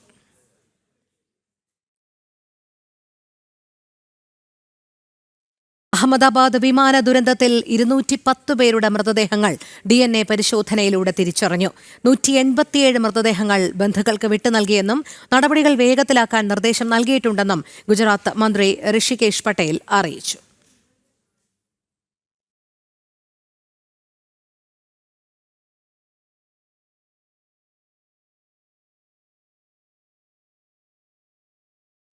ഡൽഹി ഹൈക്കോടതി ജഡ്ജിയായിരുന്ന ജസ്റ്റിസ് യശ്വന്ത് വർമ്മയുടെ വസതിയിൽ നിന്ന് നോട്ടുകെട്ടുകൾ കണ്ടെടുത്ത സംഭവത്തിൽ സുപ്രീം കോടതിയുടെ ആഭ്യന്തര അന്വേഷണ സമിതിയുടെ റിപ്പോർട്ട് പുറത്ത്.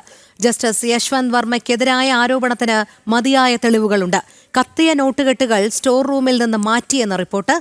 ജസ്റ്റിസ് യശ്വന്ത് വർമ്മയെ നീക്കാൻ നടപടിയെടുക്കണമെന്നും ശുപാർശ. പാലക്കാട് മുണ്ടൂരിൽ വീണ്ടും കാട്ടാന ആക്രമണത്തിൽ ഒരാൾ കൊല്ലപ്പെട്ടു. ഞാറക്കോട് സ്വദേശി കുമാരനാണ് മരിച്ചത്. നാട്ടുകാരുടെ പ്രതിഷേധത്തെ തുടർന്ന് മൃതദേഹം മണിക്കൂറുകൾക്ക് ശേഷമാണ് ജില്ലാ ആശുപത്രിയിലേക്ക് മാറ്റിയത്. കളക്ടറും നാട്ടുകാരും നടത്തിയ ചർച്ചയിലാണ് പ്രതിഷേധം അവസാനിച്ചത്. കുമാരന്റെ മകന് താൽക്കാലിക ജോലിക്ക് ശുപാർശ ചെയ്യും. റെയിൽ ഫെൻസിംഗ് സ്ഥാപിക്കാനുള്ള നടപടികൾ സ്വീകരിക്കും. ആനയെ ഉൾക്കാട്ടിലേക്ക് തുരത്തും എന്നീ ഉറപ്പുകൾ ലഭിച്ച ശേഷമാണ് മൃതദേഹം എടുക്കാൻ നാട്ടുകാർ അനുവദിച്ചത്. പാലക്കാട് ജില്ലാ ആശുപത്രിയിൽ പോസ്റ്റ്മോർട്ടം പൂർത്തീകരിച്ച് മൃതദേഹം ബന്ധുക്കൾക്ക് കൈമാറി. പാലക്കാട് മുണ്ടൂരിൽ കാട്ടാന ആക്രമണത്തിൽ ഒരാൾ മരിച്ച സംഭവത്തിൽ അനുശോചനം അറിയിച്ച് വനം വകുപ്പ് മന്ത്രി കെ ശശീന്ദ്രൻ ജനങ്ങളുടെ ആവശ്യങ്ങൾ പരിഗണിച്ച് വിഷയത്തിൽ ഇടപെടാൻ പാലക്കാട് കളക്ടറോട് ആവശ്യപ്പെട്ടു. പടക്കം പൊട്ടിക്കുന്നതിനു പകരം ഇന്നു മുതൽ പമ്പ് ആക്ഷൻ ഗൺ ഉപയോഗിച്ച് കാട്ടാനയെ തുരത്തുമെന്നും മന്ത്രി പ്രതികരിച്ചു. അല്ലല്ല, വനം വകുപ്പ് അങ്ങനെ ഇതുവരെ പടക്കം പൊട്ടിച്ചാണ് ഇതുവരെ ചെയ്തുകൊണ്ടിരുന്നത്. വനം വകുപ്പുകാർക്ക് 2 പടക്കം കൊടുത്താൽ എങ്ങനെയാണ് ശരിയാകുക? അപ്പോൾ അത് മാറ്റാനാണ് ഞങ്ങൾ കിഫ്ബി എന്നുള്ള ഫണ്ട് ഉപയോഗിച്ച് ഇത്തരം ആധുനിക ഉപകരണങ്ങൾ വാങ്ങിക്കാൻ തീരുമാനിച്ചത്.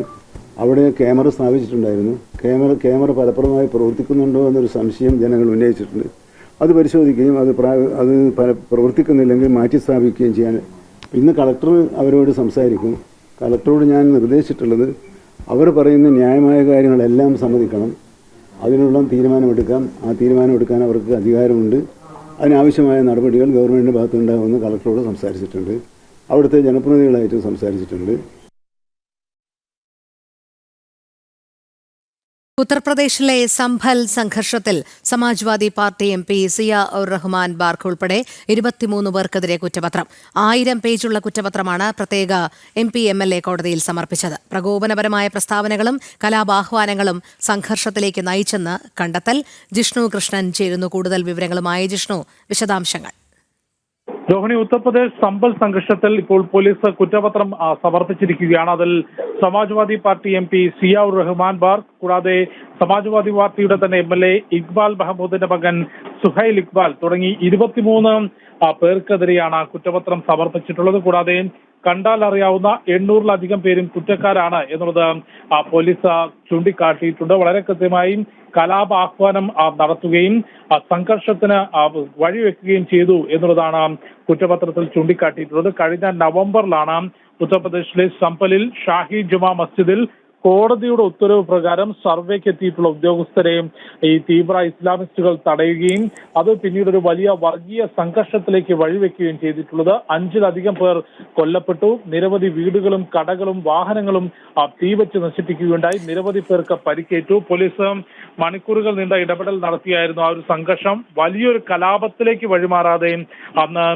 ഈ ഇടപെടൽ നടത്തുകയും അവിടെ ക്രമസമാധാന നില ഉറപ്പാക്കുകയും ചെയ്തിട്ടുള്ളത്. അടുത്തിടെ ഈ സംഘർഷവുമായി ബന്ധപ്പെട്ട് ഇതുവരെ പിടികൂടാൻ സാധിക്കാത്തവരുടെ പേരും വിവരവും ഫോട്ടോയും ഉൾപ്പെടെയുള്ള പോസ്റ്ററുകൾ ഉത്തർപ്രദേശിന്റെ എല്ലാ ജില്ലകളിലും അന്വേഷണ സംഘം പതിപ്പിച്ചിരുന്നു. അതിന് പിറകെയാണ് ഇന്നിപ്പോൾ ഈ കുറ്റപത്രം കോടതിയിൽ സമർപ്പിച്ചിട്ടുള്ളത്. അതിൽ സമാജ്വാദി പാർട്ടിയുടെ MP-യും MLA-യുടെ മകനും ഉൾപ്പെടെ 23 പ്രതികളുടെ പേരാണ് ചൂണ്ടിക്കാട്ടിയിട്ടുള്ളത്. 800-ലധികം കണ്ടാൽ അറിയാവുന്നവരും ഈ കേസിൽ കുറ്റക്കാരാണ് എന്ന് അന്വേഷണ സംഘം വ്യക്തമാക്കുന്നു. രോഹിണി, ശരി. ജിഷ്ണു കൃഷ്ണനാണ് വിവരങ്ങൾ നൽകിയത്. CPM-ന്റെ RSS വിരുദ്ധ പ്രചാരണത്തിൽ വിമർശനവുമായി BJP നേതാവ് ഷോൺ ജോർജ്. RSS-നെ ഹിന്ദു സന്നദ്ധ സംഘടന എന്ന് വിളിച്ച EMS-നെ തള്ളിപ്പറയുമോ എന്ന് ഫേസ്ബുക്ക് പോസ്റ്റ്.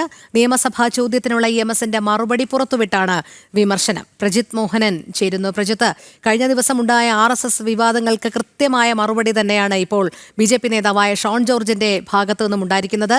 ഫേസ്ബുക്ക് പോസ്റ്റിലൂടെയാണ് അദ്ദേഹം ഇത്തരം കാര്യങ്ങൾ ചോദിക്കുന്നത്. അതായത് നേരത്തെ നിയമസഭയിൽ നൽകിയ ഒരു മറുപടിയാണ് EMS RSS എന്ന് പറയുന്നത് ഒരു ഹിന്ദു സന്നദ്ധ സംഘടനയാണ് എന്നുള്ളത്. ഇതിനെ CPM എങ്ങനെ കാണുന്നു? ഒന്നുകിൽ EMS-നെ തള്ളിപ്പറയണം, അല്ലെങ്കിൽ ഏത് രീതിയിലുള്ള മറുപടിയാണ് CPM-ന്റെ ഭാഗത്തുനിന്ന് ഉണ്ടാകുന്നത് എന്നുള്ളത് വ്യക്തമാക്കണം എന്നാണ് ഷോൺ ജോർജ് ചോദിച്ചിരിക്കുന്നത്, അല്ലേ?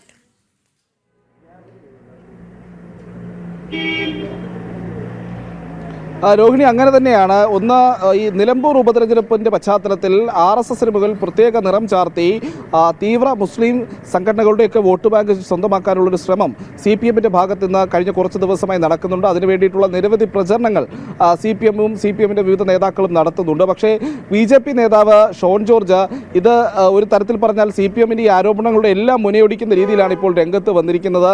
അതിന് അദ്ദേഹം ഉപയോഗിക്കുന്നത് CPM-ന്റെയും മറ്റ് എല്ലാ ഇടതു പാർട്ടികളുടെയും തലതൊട്ട എന്ന് വിളിക്കാവുന്ന EMS-ന്റെ ഒരു പഴയ നിയമസഭാ മറുപടി അത് മുന്നിൽ വെച്ചുകൊണ്ടാണ് അദ്ദേഹം EMS-ന്റെ നിയമസഭാ മറുപടി കൃത്യമായി അതിലുള്ള ചോദ്യം എന്ന് പറയുന്നത് RSS എന്നത് ഒരു രാഷ്ട്രീയ സംഘടനയാണോ അതോ വർഗീയ സംഘടനയാണോ എന്നുള്ളതാണ്. എന്നാൽ ഇത് രണ്ടുമല്ല RSS എന്നാണ് EMS തൻ്റെ മറുപടിയിലൂടെ വ്യക്തമാക്കുന്നത്. കൃത്യമായി EMS പറയുന്നത് RSS എന്ന് പറയുന്നത് ഒരു ഹിന്ദു സന്നദ്ധ സംഘടനയാണ് എന്നുള്ളതാണ്. അതായത് വർഗീയ സംഘടനയുമല്ല, രാഷ്ട്രീയ സംഘടനയുമല്ല, RSS ഒരു ഹിന്ദു സന്നദ്ധ സംഘടനയാണ് എന്നുള്ളതാണ് അദ്ദേഹം കൃത്യമായി വ്യക്തമാക്കുന്നത്. അതിൻ്റെ ഭാഗമായിട്ടാണ് ഇപ്പോൾ ഈ പറയുന്ന മറുപടിയും അദ്ദേഹം നൽകിയിരിക്കുന്നത്. ഇതാണ് ഷോൺ ജോർജ് ഇപ്പോൾ ഫേസ്ബുക്കിൽ എടുക്കുകയും അതിൽ CPM-ന്റെ അഭിപ്രായം ചോദിക്കുകയും ചെയ്തിരിക്കുന്നത്. CPM നേതാക്കൾ EMS-നെ തള്ളിപ്പറയുമോ എന്നുള്ളൊരു ചോദ്യം കൂടി ചേർത്ത് നിർത്തിയാണ് അദ്ദേഹം ഇപ്പോൾ ഈ ഫേസ്ബുക്ക് പോസ്റ്റ് ഇട്ടിരിക്കുന്നത് എന്നുള്ളതാണ്. അതിലേറ്റവും ശ്രദ്ധേയം എന്ന് പറയുന്നത് CPM നേതാക്കൾക്ക് തന്നെ ഇതിലൊരു മറുപടി നൽകാൻ കഴിയില്ല എന്നുള്ളതാണ്. അവർ ഈ തീവ്ര മുസ്ലിം സംഘടനകളെയൊക്കെ പ്രീണിപ്പിക്കാൻ ലക്ഷ്യമിട്ടിനി EMS-നെ തള്ളിപ്പറയുമോ, അഥവാ EMS-നെ തള്ളിപ്പറയുന്നില്ലെങ്കിൽ EMS പറഞ്ഞ രീതിയിൽ RSS എന്ന് പറയുന്നത് ഒരു വർഗീയ സംഘടനയല്ല, ഒരു രാഷ്ട്രീയ സംഘടനയല്ല, അതൊരു ഹിന്ദു സന്നദ്ധ സംഘടനയാണെന്ന EMS-ന്റെ അഭിപ്രായം അംഗീകരിക്കുമോ എന്നുള്ള ഒരു ചോദ്യമാണ് കാര്യമാണ്. ഇത് രണ്ടിലും ഏത് നിലപാട് CPM നേതാക്കൾ എടുക്കുമെന്നുള്ളതും പ്രസക്തമാണ്. എന്തായാലും ഈ ഷോൺ ജോർജിൻ്റെ പോസ്റ്റിന് വലിയ പ്രാധാന്യമൊക്കെ ലഭിക്കുന്നുണ്ട്. അത് സോഷ്യൽ മീഡിയയിൽ വലിയ രീതിയിൽ വൈറലാവുകയും മറ്റുള്ളവരും സമാനമായ ചോദ്യം CPM-നോട് ചോദിക്കുകയും ചെയ്യുന്നുണ്ട്. ഈ നിലമ്പൂർ ഉപതെരഞ്ഞെടുപ്പിൻ്റെ പശ്ചാത്തലത്തിൽ തീവ്ര മുസ്ലിം വോട്ടുകൾ ആകർഷിക്കാനുള്ള ശ്രമങ്ങൾക്ക് ഒരു തിരിച്ചടി കൂടിയായി ഈ ഷോൺ ജോർജിൻ്റെ മറുപടി വായിച്ചെടുക്കാം എന്നുള്ളത് കൂടി നമ്മൾ കാണേണ്ടതുണ്ട്. രോഹിണി. ശരി, പ്രജിത് മോഹനാണ് വിവരങ്ങൾ നൽകിയത്. തിരുവനന്തപുരത്ത് PN പണിക്കർ ഫൗണ്ടേഷൻ വായനാ ദിനാഘോഷത്തിൽ മുഖ്യമന്ത്രിയെ വേദിയിലിരുത്തി പുകഴ്ത്തി സ്വാഗത പ്രാസംഗികൻ. മുഖ്യമന്ത്രി അതൃപ്തി പ്രകടിപ്പിച്ചതോടെ പ്രസംഗം നിർത്തി. മുഖ്യമന്ത്രി കേരളത്തിന്റെ വരദാനം, പിണറായി വിജയൻ ലെജൻഡ് എന്നിങ്ങനെയായിരുന്നു പ്രസംഗം. ടിൻറ്റു ദാസ് ചേരുന്നു. ടിൻറ്റു, കൂടുതൽ വിവരങ്ങൾ.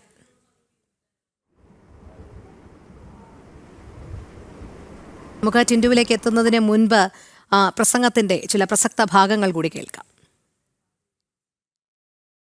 നമ്മൾ മുഖ്യമന്ത്രി ഇപ്പോൾ പറയുന്നു ദ ലെജൻഡ് ഓഫ് കേരള എന്നല്ല നമ്മളതിൽ പറയുന്നത്. ഞങ്ങൾ പറയുന്നത് അദ്ദേഹം കേരളത്തിൻ്റെ മാത്രമല്ല ഇന്ത്യൻ പൊളിറ്റിക്സിൻ്റെ ലെജൻഡറി ഹീറോ ആണ് അദ്ദേഹം. ഇന്ത്യൻ രാഷ്ട്രീയത്തിൻ്റെ ലെജൻഡറി ഹീറോ ആണ്. കാരണം ഞാൻ കഴിഞ്ഞ ദിവസം നീതി ആയോഗിലിരിക്കുമ്പോൾ പ്ലാനിംഗ് കമ്മീഷൻ നീതി ആയോഗിലിരിക്കുമ്പോൾ അവിടുത്തെ ഉള്ളവർ പറയാണ്, ശ്രീ പിണറായി വിജയൻ നിങ്ങൾ കേരളത്തിൻ്റെ ഒരു ഗിഫ്റ്റാണ്, ഒരു വരദാനമാണ്. കാരണം ഹീസ് എ വണ്ടർഫുൾ പേഴ്സണാലിറ്റി എന്നാണ് അവർ പറഞ്ഞത്. ഹീസ് എ വണ്ടർഫുൾ പേഴ്സണാലിറ്റി എന്നാണ്. വിവരങ്ങളുമായി ടിൻറ്റു ദാസ് ചേരുന്നു. ടിൻറ്റു, തിരുവനന്തപുരത്ത് PN പണിക്കർ ഫൗണ്ടേഷൻ വായനാ ദിനാഘോഷത്തിലായിരുന്നല്ലോ മുഖ്യമന്ത്രിയെ വേദിയിലിരുത്തിക്കൊണ്ടുള്ള സ്വാഗത പ്രാസംഗികന്റെ ഈ പുകഴ്ത്തൽ. എന്തായാലും അതിൽ മുഖ്യമന്ത്രി അസ്വസ്ഥനായി, അതുകൊണ്ട് പ്രസംഗം അധികം നീട്ടിയില്ല എന്നാണ് മനസ്സിലാക്കാൻ കഴിയുന്നത്. വിവരങ്ങൾ.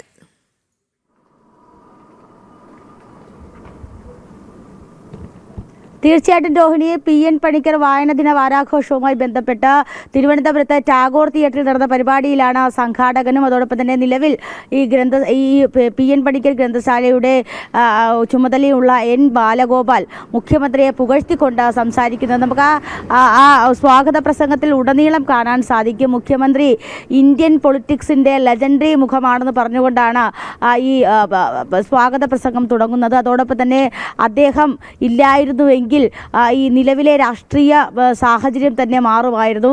അദ്ദേഹം ഒരു വരദാനമാണ് എന്നിങ്ങനെയുള്ള പുകഴ്ത്തലിൻ്റെ അങ്ങേയറ്റം വാക്കുകൾ ഉപയോഗിച്ചുകൊണ്ടാണ് സംസാരിച്ചത്. ഏതാണ്ട് ഒരു 8 മിനിറ്റോളം ഈ സ്വാഗത പ്രസംഗം നീണ്ടിരുന്നു. ആ പ്രസംഗത്തിൽ ഉടനീളം മുഖ്യമന്ത്രി അസ്വസ്ഥനാകുന്നത് നമുക്ക് കാണാൻ സാധിച്ചിരുന്നു. അങ്ങനെയാണ് ഈ വേദിയിലുണ്ടായിരുന്ന വിദ്യാഭ്യാസ വകുപ്പ് മന്ത്രി V ശിവൻകുട്ടിയും അതോടൊപ്പം തന്നെ CPIയുടെ സമുന്നതനായ നേതാവ് കൂടിയായിട്ടുള്ള പന്ന്യൻ രവീന്ദ്രൻ, ഇവർ രണ്ടുപേരും ചേർന്ന് സംഘാടകരെ വിളിച്ച് സംസാരിക്കുന്നുണ്ട്. മുഖ്യമന്ത്രിക്ക് ഇനി കൂടുതൽ സംസാരിക്കുകയാണെങ്കിൽ മുഖ്യമന്ത്രിക്ക് ദേഷ്യം വരും. അതുകൊണ്ട് തന്നെ ഈ കാര്യം പേപ്പറിൽ എഴുതി സംഘാടകരെ ഏൽപ്പിക്കുന്നു. സംഘാടകർ ഈ പേപ്പർ ഇദ്ദേഹത്തെ സ്വാഗത പ്രാസംഗികനെ കാണിക്കുകയും പിന്നീട് അദ്ദേഹം സ്വിച്ചിട്ട പോലെ പ്രസംഗം നിർത്തുകയുമാണ് ചെയ്തത്. കഴിഞ്ഞ വർഷങ്ങളിലായിട്ട് മുഖ്യമന്ത്രി ചെയ്തു വരുന്ന ഏറ്റവും പ്രധാനപ്പെട്ട കാര്യങ്ങൾ എന്ന രീതിയിലായിരുന്നു ഒരുപക്ഷെ മുഖ്യമന്ത്രിയെ പുകഴ്ത്തിക്കൊണ്ട് ആ 8 മിനിറ്റ് സംസാരിച്ചത്. പലതവണ ഈ വിഷയത്തിൽ നിന്ന് തെന്നിമാറി മുഖ്യമന്ത്രിയെ മാത്രം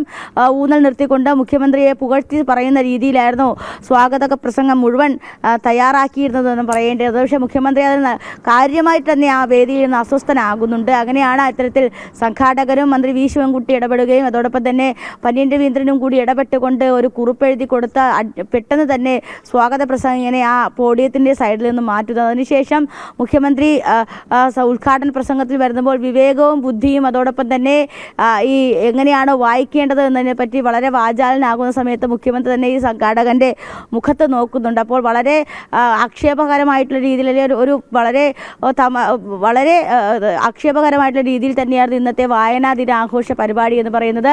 മുഖ്യമന്ത്രിയെ വേദിയിലിരുത്തിക്കൊണ്ടായിരുന്നു വാദോരാതെ സംഘാടകൻ മുഖ്യമന്ത്രിയെ പുകഴ്ത്തിക്കൊണ്ട് പ്രസംഗിച്ചത്. അവസാനം അസ്വസ്ഥനായിട്ടുള്ള മുഖ്യമന്ത്രിയെ നമുക്ക് ആ വേദിയിൽ കാണാനും സാധിച്ചിരുന്നു. രോഹിണി.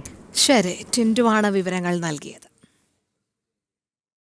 കശ്മീരിലേക്ക് സ്ഥലം മാറ്റിയ നടപടി ചോദ്യം ചെയ്ത് ഡെപ്യൂട്ടി ഡയറക്ടർ P രാധാകൃഷ്ണൻ നൽകിയ ഹർജിയിൽ വിശദമായ മറുപടി ഫയൽ ചെയ്യാനൊരുങ്ങി ED. സെൻട്രൽ അഡ്മിനിസ്ട്രേറ്റീവ് ട്രൈബ്യൂണലിനെ സമീപിച്ച് ഇടക്കാല സ്റ്റേ വാങ്ങിയിരുന്നു. ആരോപണ വിധേയർ കൊച്ചി സോണൽ ഓഫീസിൽ ചുമതലയേറ്റ് 8 മാസത്തിനുള്ളിൽ നൽകിയ സ്ഥലമാറ്റം സർവീസ് ചട്ടങ്ങൾക്ക് വിരുദ്ധമാണെന്നായിരുന്നു ഹർജിയിൽ ചൂണ്ടിക്കാട്ടിയത്. ജൂലൈ 9-ന് SIT ഹർജി വീണ്ടും പരിഗണിക്കും. 27 ഡെപ്യൂട്ടി ഡയറക്ടർമാരുടെ സ്ഥലമാറ്റ ഉത്തരവ് ജൂൺ 11 പുറത്തിറക്കിയതിലായിരുന്നു കൊച്ചി സോണൽ ഓഫീസിലെ ഡെപ്യൂട്ടി ഡയറക്ടർ പി രാധാകൃഷ്ണനും ഉൾപ്പെട്ടത്. ശ്രീനഗർ സോണൽ ഓഫീസിലേക്കായിരുന്നു പി രാധാകൃഷ്ണനെ സ്ഥലം മാറ്റിയത്. ആരോപണ വിധേയരായ മറ്റു 2 ഉദ്യോഗസ്ഥർ സർവീസിൽ തുടരുമ്പോൾ ചട്ടവിരുദ്ധമായാണ് തന്നെ സ്ഥലം മാറ്റിയതെന്നായിരുന്നു പി രാധാകൃഷ്ണൻ സെൻട്രൽ അഡ്മിനിസ്ട്രേറ്റീവ് ട്രിബ്യൂണലിൽ ചൂണ്ടിക്കാണിച്ചത്. വിജിലൻസിന്റെ കൈക്കൂലി കേസിൽ 1ാം പ്രതിയാക്കിയ ED assistant director Shekhar Kumar Kochi സോണലിൽ തുടരുമ്പോഴായിരുന്നു കഴിഞ്ഞയാഴ്ച ഡെപ്യൂട്ടി ഡയറക്ടർമാരുടെ സ്ഥലം മാറ്റ ഉത്തരവിറങ്ങിയത്. പിന്നാലെ കൊച്ചിയിലെ സെൻട്രൽ അഡ്മിനിസ്ട്രേറ്റീവ് ട്രിബ്യൂണലിലെ പി രാധാകൃഷ്ണൻ സമീപിക്കുകയായിരുന്നു. ഇതിനുശേഷം ചൊവ്വാഴ്ച ഇറങ്ങിയ പൊതു സ്ഥലം മാറ്റ പട്ടികയിൽ ശേഖർ കുമാറിനെ ഷില്ലോങ്ങിലേക്ക് മാറ്റി ഉത്തരവിറങ്ങി. ED ഉദ്യോഗസ്ഥൻ കൈക്കൂലി ആവശ്യപ്പെട്ടെന്ന പരാതി വിജിലൻസിന് നൽകിയ വ്യവസായി അനീഷ് ബാബു പി രാധാകൃഷ്ണൻ ഭീഷണിപ്പെടുത്തിയെന്ന് ആദ്യം മാധ്യമങ്ങൾക്ക് മുന്നിൽ പരാതിപ്പെടുകയും പിന്നീട് ചിത്രങ്ങൾ കാണിച്ചപ്പോൾ തനിക്ക് തെറ്റിയതാണെന്നും ഡെപ്യൂട്ടി ഡയറക്ടർ വിനോദ് കുമാറാണ് ഭീഷണിപ്പെടുത്തിയതെന്ന് തിരുത്തി പറയുകയും ചെയ്തിരുന്നു. ജനം, കൊച്ചി. പണം ആവശ്യപ്പെട്ട് സിറ്റിസൺസ് ഫോർ ജസ്റ്റിസ് എന്ന സംഘടനയുടെ പേരിൽ കൂടുതൽ ഡോക്ടർമാർക്ക് ഭീഷണി കത്തുകൾ. ഇൻഡോറിലെയും ഹൈദരാബാദിലെയും 2 ഡോക്ടർമാർക്കാണ് കത്ത് കിട്ടിയത്. നേരത്തെ പ്രശസ്ത ക്യാൻസർ രോഗവിദഗ്ധൻ ഡോക്ടർ VP ഗംഗാധരന് ഭീഷണി എത്തിയിരുന്നു. ഡോക്ടർമാർ ഇതിനെതിരെ ജാഗ്രത പുലർത്തണമെന്നും ഡോക്ടർ ഗംഗാധരൻ ജനം TVയോട് പറഞ്ഞു. ചികിത്സാ പിഴവ് ആരോപിച്ച് 8.25 ലക്ഷം രൂപ നൽകണമെന്നും ഇല്ല എങ്കിൽ ഗുരുതരമായ പ്രത്യാഘാതമുണ്ടാകുമെന്നും ചൂണ്ടിക്കാട്ടിയാണ് ഈ മാസം ആദ്യം പ്രശസ്ത ക്യാൻസർ രോഗവിദഗ്ധനായ ഡോക്ടർ VP ഗംഗാധരന് ഭീഷണി കത്ത് എത്തുന്നത്. ഇതിനെക്കുറിച്ചുള്ള അന്വേഷണം പുരോഗമിക്കുന്നതിനിടയിലാണ് വീണ്ടും 2 ഡോക്ടർമാർ കൂടി ഈ ഭീഷണി കത്ത് ലഭിക്കുന്നത്. അതിലൊരു സിറ്റിസൺസ് ഫോർ ജസ്റ്റിസ് എന്ന് പറഞ്ഞ സാധനം ഉണ്ടായിരുന്നു, ഒരു ലെറ്റർ പാഡും എല്ലാം ഉണ്ടായിരുന്നെങ്കിലും ഒരു ഭീഷണി കത്താണ്. അതായത് ഒരു രോഗി മരിക്കുന്നു, ഡോക്ടറുടെ അശ്രദ്ധ കാരണം രോഗി മരിക്കുന്നു, അത് രോഗിയുടെ അമ്മ സൂയിസൈഡ് ചെയ്യുന്നു, ആത്മഹത്യ ചെയ്യുന്നു, അച്ഛൻ വന്ന് ഞങ്ങളോട് സംസാരിക്കുന്നു. അതിന് ഒരു പണിഷ്മെൻ്റ് എന്നുള്ള പോലെയാണ്. അതായത് നിങ്ങൾ 8,25,000 രൂപ അടയ്ക്കണം, അടച്ചില്ലെങ്കിൽ നിങ്ങൾക്കും നിങ്ങളുടെ കുടുംബത്തിനും അതായത് ദാരുണമായ ഒരു മരണമാണ് നിങ്ങൾ കാണേണ്ടി വരുന്നു പറഞ്ഞ മട്ടിലാണ് തന്നിരുന്നത് മുഴുവൻ. അത് മാധ്യമങ്ങളിൽ വന്നു കഴിഞ്ഞപ്പോഴത്തേക്കാണ് നമുക്ക് 2 ഡോക്ടർമാർ പ്രതികരിക്കുന്നത്. അത് ഒരു ഡോക്ടർ ഇൻഡോറിൽ നിന്നാണ്, മറ്റേ ഡോക്ടർ ഹൈദരാബാദിൽ നിന്നാണ്. വലിയ തട്ടിപ്പ് സംഘമാണ് ഇതിന് പിന്നിൽ പ്രവർത്തിക്കുന്നത്. എല്ലാ ഡോക്ടർമാരും ഇതിനെ ജാഗ്രതയോടെ കാണണമെന്നും ഡോക്ടർ VP ഗംഗാധരൻ പറഞ്ഞു.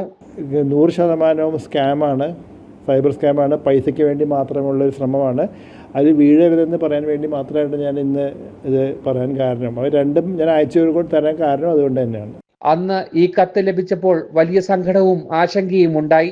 ചെയ്യാത്ത തെറ്റിന് പഴിയും കേൾക്കേണ്ടി വന്നു. അശ്രദ്ധ മൂലം അല്ലെങ്കിൽ നെഗ്ലിജൻസ് കൊണ്ട് രോഗി മരിക്കുന്നു, ആ രോഗിയുടെ അമ്മ ആത്മഹത്യ ചെയ്യുന്നു, അച്ഛൻ കേസ് കൊടുക്കുന്നു. നമുക്ക് ഭയങ്കര സങ്കടം. പക്ഷേ നമ്മൾ ഒരിക്കലും സംഭവിക്കാത്തൊരു കാര്യം.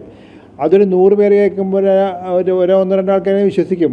ഇത്തരം തട്ടിപ്പ് സംഘങ്ങൾക്കെതിരെ സമഗ്രമായ അന്വേഷണം നടത്തണമെന്നും ഡോക്ടർ VP ഗംഗാധരൻ ആവശ്യപ്പെട്ടു. ക്യാമറമാൻ സുശോഭിനൊപ്പം അരുൺ കൊടുങ്ങൂർ, ജനം, കൊച്ചി. ഉച്ചവാർത്ത പൂർണ്ണമാകുന്നു. അടുത്ത ബുള്ളറ്റിൻ അല്പസമയത്തിനകം. നമസ്തേ.